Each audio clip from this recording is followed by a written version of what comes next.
ব্যবসা বাণিজ্যে ঐতিহ্য থাকলেও ভারী শিল্প প্রতিষ্ঠানের দিক থেকে এখনও পিছিয়ে এ জেলা।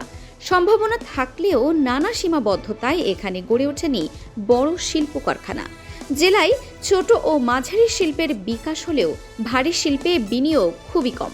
শিল্প উদ্যোক্তাদের মতে প্রয়োজনীয় গ্যাস সংকট, পর্যাপ্ত অবকাঠামোর অভাব এবং কম সুদের ঋণ সুবিধা না থাকায় গড়ে উঠছে না ভারী শিল্প কারখানা। ঢাকা, চট্টগ্রাম ওখানে একটা আমাদের বাণিজ্যিক হাব, সিটি কর্পোরেশন, যে কারণে ব্যাংকগুলো তাদের দৃষ্টিটা ঢাকা চট্টগ্রামের দিকে, বগুড়ার দিকে আমাদের এই তারা ভাবে মফস্বল শহর। যদি জ্বালানি সমস্যাটা সমাধান হয় বা এদেশের যারা প্রতিনিধিত্ব করতেছেন রাজনৈতিক ব্যক্তিত্ব তারা যদি একটু নজর দেয়, অবশ্যই এখানকার প্রতিষ্ঠানগুলো পুনর্জীবিত হবে এবং নতুন নতুন শিল্প প্রতিষ্ঠান প্রতিষ্ঠিত হবে। জেলায় শিল্প কারখানা কেন্দ্রিক কর্মসংস্থান রয়েছে নামমাত্র।